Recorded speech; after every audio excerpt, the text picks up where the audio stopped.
Hello दोस्तों, कैसे हैं आप लोग।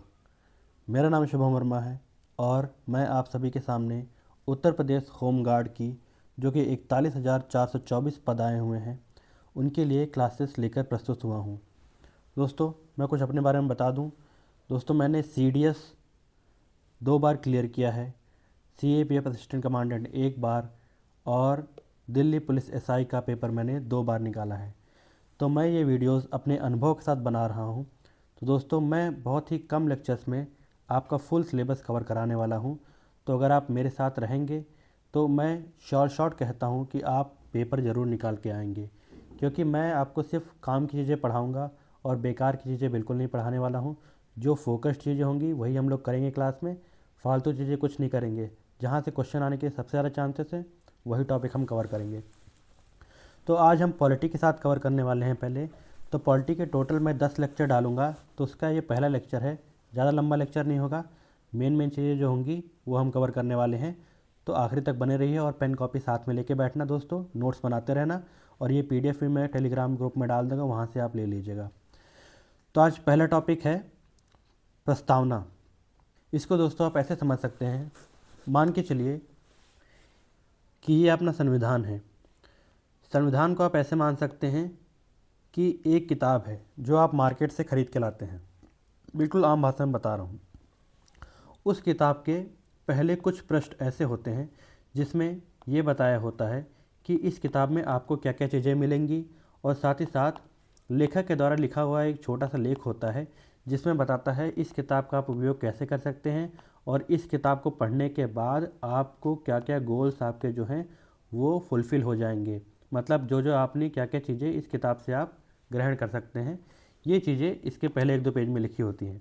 उसी प्रकार संविधान का जो पहला पेज है, ओपनिंग पेज, उसको दोस्तों प्रियम्बल कहते हैं इंग्लिश में, और हिंदी में उसे प्रस्तावना कहते हैं।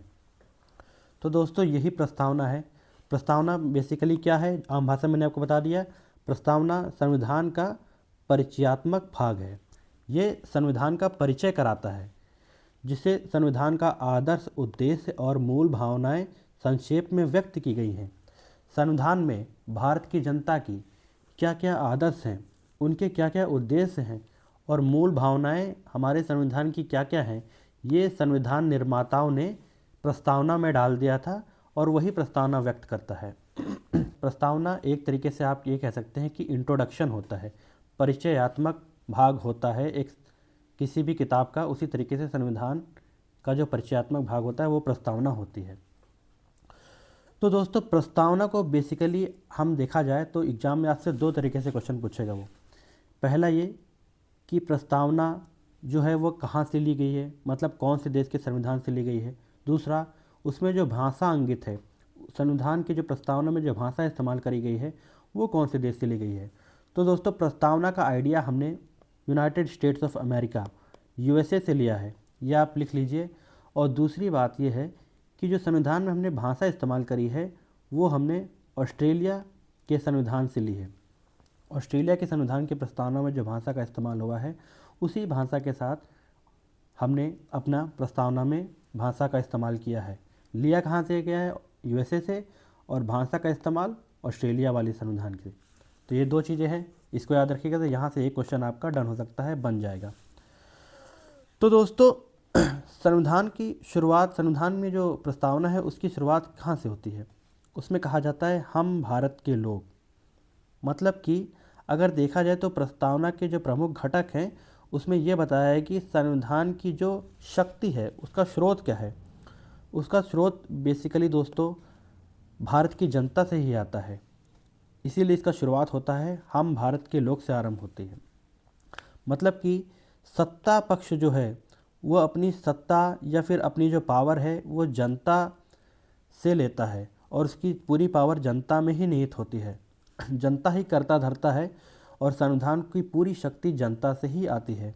तो दोस्तों ये आपको याद रखना है कि अगर आपसे पूछा जाए कि प्रस्तावना की जो स्रोत है, प्रस्तावना की जो प्रमुख घटक या फिर उसकी जो पावर का स्रोत है वो क्या है, तो वो भारत की जनता से है। ये आपको एक पॉइंट याद रखना है। दोस्तों दूसरी चीज़ ये है कि अगर हम इसमें भारत के स्वरूप के बारे में बताया गया है कि भारत का स्वरूप आखिर कैसा होगा, तो इसमें 5 तरीके से बात करी गई है बातें। पहला कि भारत का स्वरूप संपूर्ण प्रभुत्व संपन्न, मतलब कि एकाधिकार, यानी कि हम पे ना किसी का दबाव होगा, ना ही हम किसी के दबाव या फिर उसमें फ़ैसले लेंगे। हम अपने फ़ैसले के लिए बिल्कुल स्वतंत्र हैं, अपना फ़ैसला हम अपने तरीके से ले सकते हैं। यह कहता है संपूर्ण प्रभुत्व संपन्न। और दूसरा इसमें शब्द इस्तेमाल किया गया है संविधान के प्रस्तावना में, समाजवादी। समाजवादी दोस्तों शब्द जो लिया गया है वो कि एक मार्क्स से विचारक थे, उनके विचार से लिया गया है। मार्क्स विचारक ने इसको यूरोपीय कंडीशंस के हिसाब से बताया था। तो यूरोप में उस समय समाजवाद का ये इस जोर था कि वहाँ पे एक तरीके से द्वंद्वात्मक युद्ध था। द्वंद्वात्मक युद्ध मतलब कि वहाँ पर दो वर्ग थे, एक वर्ग जिसके पास पूंजीपति वर्ग था और दूसरा जो श्रमिक वर्ग था। तो इनके बीच में आपस में हमेशा टसल होती रहती थी, लड़ाइयाँ होती रहती थी। किसको लेके? पूंजी को लेके, पूंजी वितरण को लेके इन इन लोगों में आपस में लड़ाइयाँ होती रहती थी। तो उसी को मार्क्स ने अपने विचारों में बताया था कि हमें समाजवाद का रास्ता अपनाना चाहिए, यानी कि समाज के पास पूरे के पूरे जो संसाधन हैं उनकी पावर होनी चाहिए कि उसका कैसे हमें डिस्ट्रीब्यूशन करना है, कैसे लोगों के बीच में उसका वितरण करना है,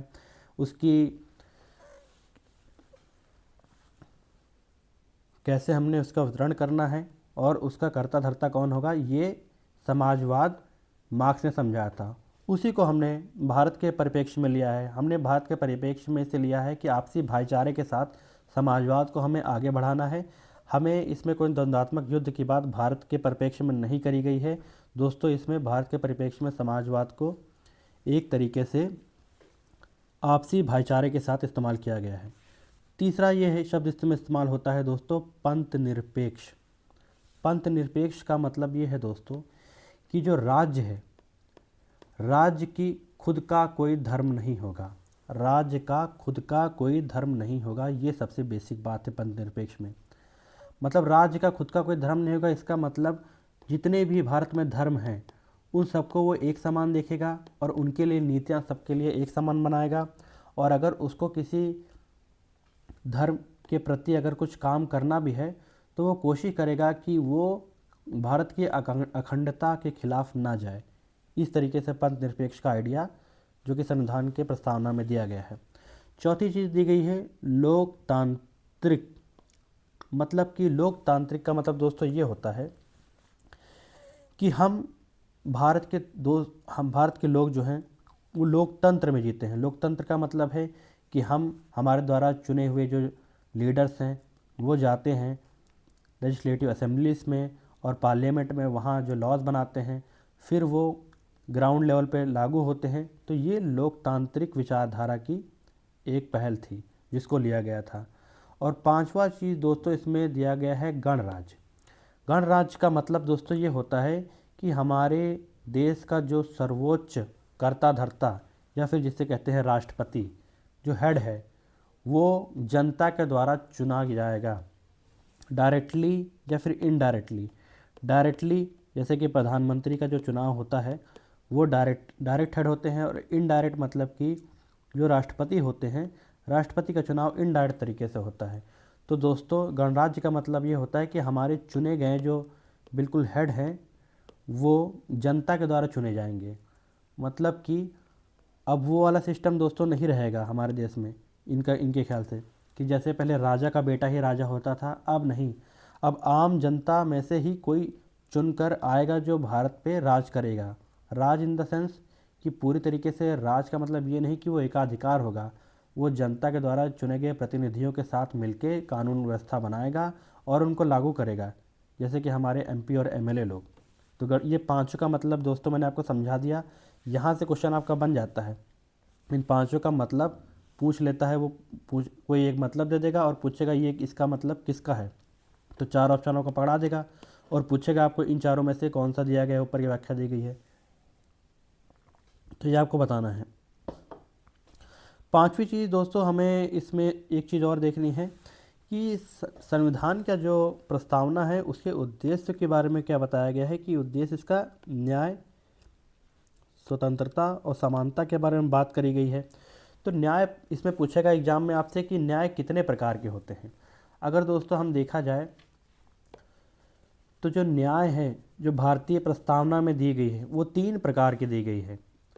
पहला न्याय सामाजिक न्याय, दूसरा आर्थिक और तीसरा राजनीतिक न्याय।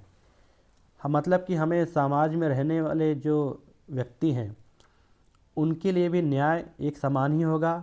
और आर्थिक न्याय का मतलब ये होता है कि उनको जितने भी ये रोजगार के जो स्रोत होते हैं उस सब के पास समान वितरण होंगे। मतलब कि आप अपने हिसाब से अपना पेशा नौकरी कोई भी चुन सकते हैं जो कि समाज में हित में हो, वो आप बराबरी से आप चुन सकते हैं, उसके लिए आपको कोई रोक टोक नहीं होगी। तीसरा राजनीतिक न्याय, इलेक्शन लड़ने का न्याय, वोट डालने का न्याय, ये सब बराबर तरीके से सभी के बीच में बंटवारा होगा। ये न्याय 3 तरीके के हैं, सामाजिक, आर्थिक और राजनीतिक न्याय। स्वतंत्रता दोस्तों इसमें 5 तरीके की बताई गई है। विचारों की स्वतंत्रता, अभिव्यक्ति, विश्वास, धर्म, उपासना की स्वतंत्रता। 5 तरीके के दोस्तों स्वतंत्रता की बात करी गई है। एग्जाम में आपसे पूछ लेगा सीधे कि भारतीय संविधान की जो प्रस्तावना है उसमें स्वतंत्रता कितने प्रकार से दी गई है। 5, 6, 4, 3। तो आपको उसमें 5 टिक करके आना है दोस्तों, क्योंकि उसमें 5 तरीके की बात करी गई है। विचारों, अभिव्यक्ति, विश्वास, धर्म और उपासना की स्वतंत्रता। समानता दोस्तों 2 प्रकार की करी गई है, प्रतिष्ठा और अवसर की समानता। मान प्रतिष्ठा समाज में सभी का एक समान रहेगा संविधान के हिसाब से। और अवसरों की समानता, आपको समान अवसर दिए जाएंगे अपनी बढ़त बनाने के लिए। तो दोस्तों समानता 2 प्रकार से दी गई है। अब दोस्तों बेसिकली इसमें से क्वेश्चन आपको एक चीज़ और पूछ लेता है कि जो ऐतिहासिक पृष्ठभूमि अगर पूछेगा आपसे तो वो पूछेगा तो उसमें आपको कुछ डेट्स याद रखनी है कि संविधान की जो प्रस्तावना है उसे संविधान सभा में अंगीकृत 26 नवंबर 1949 में किया गया था। 26 नवंबर 1949 में अंगीकृत किया गया था। और साथ ही साथ अगर आप बाद में देखेंगे तो 26 जनवरी 1950 को लागू कर दिया गया था। तो अंगीकार का मतलब डेट 26 जनवरी 1949 है और लागू करने की डेट 26 जनवरी 1950 से पूरे देश में लागू हो गया था। लागू की ये डेट है, अंगीकार की डेट ये है। 2 अलग अलग डेट से यहाँ कन्फ्यूजन होती है लोगों को और यहाँ से क्वेश्चन वो उठा लेता है हमेशा। तो आपको ये याद रखना है। और साथ ही साथ हमारी जो प्रस्तावना है वो नेहरू का जो उद्देश्य प्रस्ताव था 1947 में जो उन्होंने दिया था उसके आधार पर हमने प्रस्तावना की जो पृष्ठभूमि रखी थी वो नेहरू के उद्देश्य के प्रस्ताव पर रखा था। तो ये आपको याद रखना है, जिसे 22 जनवरी 1947 को स्वीकार किया गया था। 13 दिसंबर 1946 को पंडित जवाहरलाल नेहरू ने संविधान सभा में उद्देश्य प्रस्ताव पेश किया। ये डेट भी आपको याद रखनी है कि उद्देश्य प्रस्ताव पेश कब किया गया नेहरू के द्वारा, और साथ ही साथ उसे कब स्वीकार किया गया, 22 जनवरी 1947। इसके बाद दोस्तों धीरे धीरे संविधान सभा की बैठकें होती रहीं और बाद में अंगीकार किया गया 26 नवंबर 1949 को और उसे लागू करा गया 26 जनवरी 1950 को। ये 4 डेट आपको अलग अलग तरीके से बना लेनी है नोट्स के फॉर्म में। यहाँ से क्वेश्चन आएगा तो आप आराम से कर सकते हैं। ऐतिहासिक पृष्ठभूमि पूछेगा तो उसमें यही चीज़ें पूछेगा। तो दोस्तों अब आगे अगर हम देखें कुछ प्रमुख बिंदु और हैं जो आपको प्रस्तावना में याद रखनी होती है। एक चीज़ दोस्तों इसमें यह है कि जब 42वां संविधान संशोधन हुआ तो वहाँ आपसे क्वेश्चन पूछेगा कि 42वां संविधान संशोधन होने के बाद आपके जो संविधान की प्रस्तावना है उसमें कौन कौन से शब्द जोड़े गए। तो दोस्तों 42वें संविधान संशोधन के बाद 1976 में जो हुआ था उसमें आपके प्रस्तावना में 4 शब्द जोड़े गए थे। बेसिकली 3 ही हैं लेकिन इसको अलग तरीके से देखेंगे तो 4 हो जाते हैं। पहला ये समाजवादी, दूसरा पंथ निरपेक्ष और तीसरा एक जो शब्द था जिसमें राष्ट्र की एकता लिखी थी उसको हटाकर राष्ट्र की एकता और अखंडता, यानी कि समाजवादी शब्द, पंथ निरपेक्ष और अखंडता, इन तीनों शब्दों को 42वें संविधान संशोधन 1976 के बाद प्रस्तावना में जोड़ा गया था। दोस्तों यहाँ से सीधे क्वेश्चन पूछेगा आपसे, वो 4 ऑप्शन दे देगा और बोलेगा 42वें संविधान संशोधन में इनमें से कौन सा शब्द नहीं जोड़ा गया था। तो जोड़ा कौन सा गया था, समाजवादी, पंथ निरपेक्ष और अखंडता। समाजवादी के बारे में मैंने आपको ऊपर बताया था क्या होता है। पंथ निरपेक्ष कि मतलब राज का खुद का कोई धर्म नहीं होता। अखंडता, अखंडता के मतलब ये होता है इंटीग्रिटी, इंग्लिश में कहते हैं, मतलब कि बंधुत्ता की डोर भारत में हमेशा बंधी रहे और साथ ही साथ अखंडता की हम टूटे ना किसी तरीके से, हम हमेशा जुड़े रहें, ये अखंडता कहता है। तो ये 3 शब्द जोड़े गए 42वें संविधान संशोधन 1976 के बाद, तो ये आपको याद रखना है।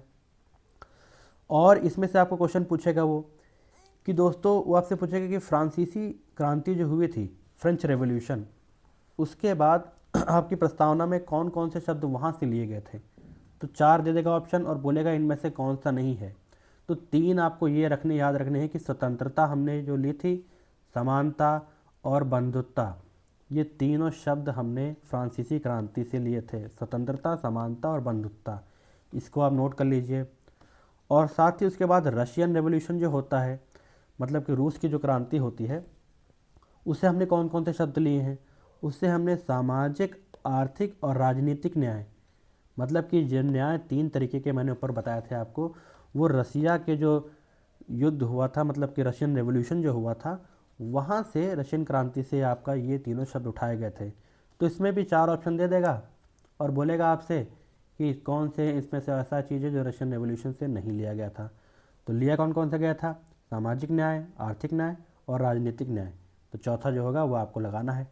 ठीक है दोस्तों, तो फ्रेंच रेवोल्यूशन और रशियन रेवोल्यूशन से आपका एक एक क्वेश्चन बन जाएगा आराम से।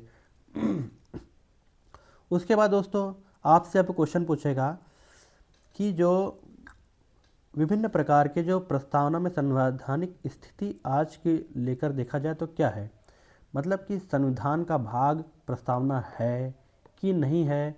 इसके लिए अलग अलग प्रकार के सुप्रीम कोर्ट में केसेस हुए हैं, जो मुख्यतः आपको 3 केस याद रखने हैं। पहला केस बेरूबारी यूनियन केस 1960, सन भी याद रखना है और नाम भी याद रखना है, क्वेश्चन सीधे पूछेगा। इसमें ये एक सुप्रीम कोर्ट ने कहा था कि प्रस्तावना संविधान का मूल भाग नहीं है। याद रखना दोस्तों, इसमें सुप्रीम कोर्ट ने कहा था कि जो प्रस्तावना है वो संविधान का भाग नहीं है, मतलब कि प्रस्तावना में जो चीज़ें लिखी गई हैं उसको लेकर आप सुप्रीम कोर्ट में सरकार के खिलाफ केस नहीं कर सकते हैं। तो दोस्तों ये बेरूबारी यूनियन केस 1960 में कहा गया था, ये आपको याद रखना है, यहाँ से क्वेश्चन एक बन सकता है। तो उसके बाद केस होता है, साल आता है 1973 और केशवानंद भारती केस होता है। केशवानंद भारती को इस केस में सुप्रीम कोर्ट ने कुछ बेसिक स्ट्रक्चर, मतलब कि आधारभूत संरचना रखी। आधारभूत संरचना में उसने बताया कि आधारभूत संरचना में जो जो चीज़ें संविधान की आती हैं उसमें सरकार किसी भी तरीके से ऐसा संशोधन नहीं कर सकती है जो जनता के विरुद्ध हो, मतलब कि जो जनता के हित में ना हो, ऐसा संविधान संशोधन सरकार नहीं कर सकती है। उसी को आधारभूत संरचना कहा गया और उसने प्रस्तावना को संविधान के आधारभूत संरचना में डाल दिया और साथ ही साथ ये भी कहा कि प्रस्तावना संविधान का एक अखंड भाग है। तो ये आपको याद रखना है कि केशवानंद भारती केस में सुप्रीम कोर्ट ने प्रस्तावना को संविधान का भाग मान लिया था। उसके बाद LIC केस होता है 1995 में। दोस्तों 1995 में एक LIC केस आता है, उसमें सुप्रीम कोर्ट ने कहा कि जो प्रस्तावना है वो संविधान का भाग है। ये तो है ही, पहले ही पता था, लेकिन अब ये उसके बाद एक बार और पुष्टि कर दी उन्होंने। और लेकिन ये भी कहा लेकिन सीधे सीधे न्यायालय में लागू नहीं किया जा सकता है। मतलब कि इसमें जो चीज़ें अंकित हैं उसके लिए सरकार पूरी तरीके से कोशिश करेगी कि जनता को ये विभिन्न प्रकार के न्याय और स्वतंत्रता प्रदान की जाए, लेकिन अगर वो नहीं हो पाती हैं तो इसके लिए आप सरकार को बाध्य नहीं कर सकते हैं। वो धीरे धीरे वक्त के साथ चीज़ें होंगी और आगे होती रहेंगी, जैसे जैसे हम डेवलपमेंट करेंगे वो सब कुछ बेहतर होता रहेगा। लेकिन सरकार के खिलाफ आप सीधे मुकदमा इसको लेकर नहीं कर सकते हैं कि ये चीज़ें हमें चाहिए ही चाहिए। ये LIC केस 1995 में बात करी गई थी। तो 3 केसेस हैं जहाँ से क्वेश्चन आता है, Berubari union case 1960, Keshavananda Bharati 1973, LIC 1995। किस में कौन कौन सी बातें करी गई हैं ये आपको नोट कर लेना है इन नोट से। तो ये चीज़ें हो गई। तो दोस्तों अब फाइनली हम लेक्चर के लास्ट पार्ट में आते हैं। इसमें दोस्तों मैंने आपको बताया है कि जो उस समय के विचारधारक थे या फिर जो उस समय जो फेमस लोग थे जो संविधान सभा के मेंबर थे, और साथ ही साथ जो विदेश में कुछ लोग रहते थे, उन्होंने भारतीय संविधान के बारे में क्या क्या कहा और प्रस्तावना के बारे में उनके क्या क्या कमेंट थे, उसके बारे में है। सीधे आपसे एग्जामिनेशन में पूछ लेता है वो कि ये फ़ला फ़ला बात लिख देगा और बोलेगा कि ये किसके द्वारा कही गई थी। तो ये आपको याद रखना है, मैं बता देता हूँ। पहला चीज़ इसमें जो दिया गया है, N.A. पालकीवाला, N.K. पालकीवाला ने जी ने कहा था कि प्रस्तावना जो है वो संविधान का पहचान पत्र है। तो प्रस्तावना को संविधान का पहचान पत्र किसने कहा? ये N.A. पालकीवाला जी ने कहा। ये आप नोट कर लें। दूसरा है K.M. मुंशी जी। K.M. मुंशी जी ने प्रस्तावना को संविधान की कुंडली कहा था। तो ये भी उन्होंने कहा था। तो ये आपको याद रखना है कि दो चीज़ें हैं, पालकीवाला जी ने संविधान का पहचान पत्र और K.M. मुंशी ने प्रस्तावना को संविधान की कुंडली कहा था। उसके बाद तीसरे हैं सर अर्नेस्ट बार्कर। इन्होंने प्रस्तावना को संविधान की जो मुख्य बातें हैं वो किस में दी गई हैं? वो प्रस्तावना में दी गई हैं। ये सर अर्नेस्ट बार्कर जी ने कहा था। और आखिरी में सर अलादी कृष्ण स्वामी अय्यर। इन्होंने कहा था जो हमने लंबे समय तक ख्वाब में रखा था कि भारत हमारा ऐसा होगा, हमारा संविधान ऐसा होगा, वो सारी बातें निहित हैं प्रस्तावना में। तो ये बात सर अलादी कृष्ण स्वामी अय्यर ने कही थी। तो इन चारों का नाम आपको याद रखना है और उन्होंने क्या क्या बातें कही हैं। यहाँ से एक क्वेश्चन आपका बन सकता है। तो दोस्तों ये मुख्यतः चीज़ें थी जहाँ से आपसे होम गार्ड में क्वेश्चन पॉलिटी से पूछे जा सकते हैं। इससे बाहर कुछ नहीं आने वाला है। अगर आप ये कर लेंगे तो गारंटी दे रहा हूँ, इसमें से अगर क्वेश्चन आ जाएगा तो आप कर ही लेंगे, गलत बिल्कुल नहीं होगा। आइए कुछ सैम्पल क्वेश्चन आपको सॉल्व करा देता हूँ। पहला क्वेश्चन है, प्रस्तावना की शुरुआत किन शब्दों से करी गई है? अभी हमने पढ़ा, ऊपर क्या कहा गया? हम भारत के लोग। तो बी ऑप्शन सही है, हम भारत के लोग। और सेकंड क्वेश्चन है, प्रस्तावना में लोक कल्याण की अवधारणा मुख्य रूप से किस शब्द से जुड़ी है? न्याय, स्वतंत्रता, समानता, समाजवादी। तो दोस्तों लोक कल्याण की बात समाजवादी शब्द में निहित है। तो ये डी ऑप्शन सही है, जैसा मैंने आपको ऊपर बताया था अभी। और थर्ड क्वेश्चन है कि सार्वभौम मतलब कि सावरिन शब्द का अर्थ क्या है? इसके चार ऑप्शन हैं, जनता का कल्याण, बाहरी नियंत्रण से पूर्ण स्वतंत्रता, सामान्य अवसर, धर्मनिरपेक्ष राज्य। तो दोस्तों ऊपर मैंने आपको बताया था कि सार्वभौम का मतलब ये होता है कि हम अपने फैसले लेने के लिए बिल्कुल स्वतंत्र हैं, बाहरी कोई दबाव हमारे ऊपर नहीं है। तो ये चीज़ें भी उसमें लिखी गई हैं प्रस्तावना में। तो इसका बी ऑप्शन है, बाहरी नियंत्रण से पूर्ण स्वतंत्र, ये ऊपर बात करी गई है।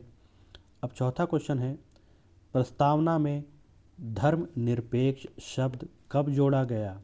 मूल रूप था, 42वें संविधान संशोधन, 44वें, 24वें।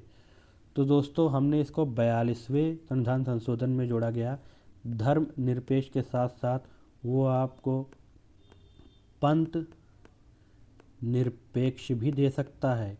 तो ये दोनों चीज़ें होती हैं। जहाँ से क्वेश्चन पूछेगा तो आपको ऑप्शन इसमें यही लगाना है, 42वां संविधान संशोधन 1976। ठीक है दोस्तों। अब क्वेश्चन अगला है, न्याय के अंतर्गत कौन कौन से न्याय शामिल हैं? आर्थिक, सामाजिक, राजनीतिक या फिर सभी? दोस्तों मैंने आपको ऊपर बताया था कि इस तरीके की न्याय कितने तरीके के होते हैं, सामाजिक, आर्थिक और राजनीतिक न्याय 3 प्रकार के होते हैं। तो ये तीनों ऐसे भी क्वेश्चन पूछ सकता है आपसे। अगला क्वेश्चन है कि प्रस्तावना में बंधुत्व फ्रेटर्निटी किससे संबंधित है? पहला विधि के शासन, दूसरा राष्ट्रीय एकता और अखंडता, तीसरा समान नागरिक संहिता और चौथा न्यायिक समीक्षा। तो सोचो दोस्तों, इसका आंसर दोस्तों है कि प्रस्तावना में बंधुत्व है वो राष्ट्रीय एकता और अखंडता में ली गई है। जैसा कि मैंने आपको बताया था कि हमारा बंधुत्व ऐसा होगा कि इससे हमारी एकता और अखंडता जो है वो खंडित ना हो। इस बारे में बात ऊपर प्रस्तावना में करी गई है। और सातवां क्वेश्चन ये कहता है कि प्रस्तावना संविधान का किस प्रकार का हिस्सा है? कार्यकारी, मूल अधिकार, परिचयात्मक व्यक्तित्व, विधायी अनुच्छेद। मैंने आपको बताया था कि परिचय देता है तो परिचयात्मक, व्यक्तित्व इसका वक्तत्व आपका सही ऑप्शन है। 8वां क्वेश्चन है, प्रस्तावना में किस मामले में संविधान का हिस्सा माना गया। ये देखिए आगे क्वेश्चन है, सीधे आपसे पूछेगा कि सुप्रीम कोर्ट के वेरियस केस हुए हैं, उसमें से किसमें को प्रस्तावना को संविधान का हिस्सा माना गया है। पहला गोलकनाथ बनाम पंजाब, दूसरा केशवानंद भारती बनाम केरल, तीसरा मेनका गांधी बनाम संघ या बरुआ समिति। तो केशवानंद भारती केस जो मैंने आपको बताया था कि उसमें मूलभूत संरचना की बात करी गई थी, उसमें प्रस्तावना को संविधान का भाग माना गया था, तो ये ऑप्शन सही है। अगला क्वेश्चन है, प्रस्तावना कब लागू हुई।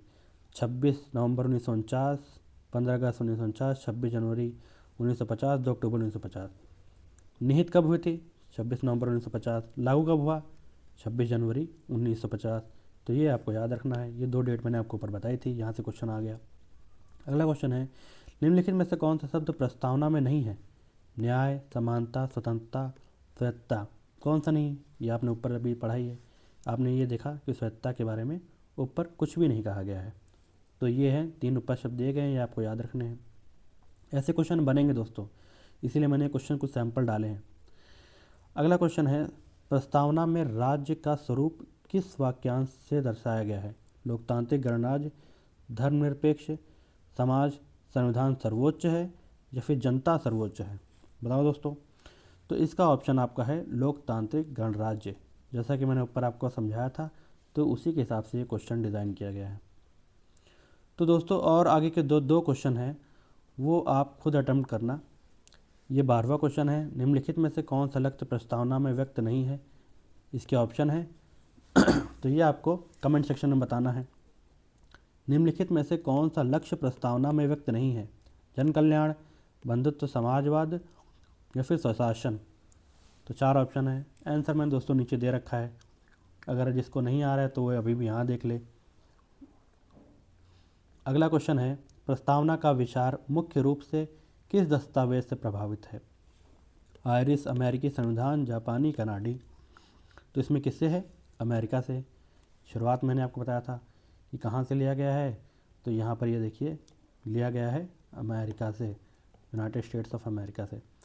तो ये दोस्तों ये 13 क्वेश्चन थे जो कि सैम्पल क्वेश्चन थे, जहाँ से मैक्सिमम सारे क्वेश्चन मैंने आपको ऊपर कराया था उसी से कवर हो गए हैं। तो ये आपको अच्छे से रिवाइज करना है और दोस्तों नोट जरूर बना लेना। और आगे के लेक्चर में और लेके ऐसे ही आऊँगा, जहाँ से मोस्टली आपको सारा का सारा टॉपिक आपका कवर हो जाएगा। पूरी तरीके से पॉलिटी आप कवर कर लेंगे। 10 से 12 लेक्चर होंगे, ज़्यादा नहीं होंगे, और इससे बाहर क्वेश्चन दोस्तों नहीं आएगा। ऐसे ही मैं विभिन्न सब्जेक्ट के और भी वीडियोस लेके आऊँगा, तो आप लोग चैनल को सब्सक्राइब कर लीजिए। और वीडियो अच्छी लगी हो तो दोस्तों से लाइक करें और अपने दोस्तों के साथ ज़रूर शेयर कीजिए। और मैं इसकी PDF टेलीग्राम ग्रुप में डाल दूँगा, तो वहाँ से आप डाउनलोड कर लीजिए। थैंक्स फॉर वॉचिंग, मिलते हैं नेक्स्ट वीडियो में।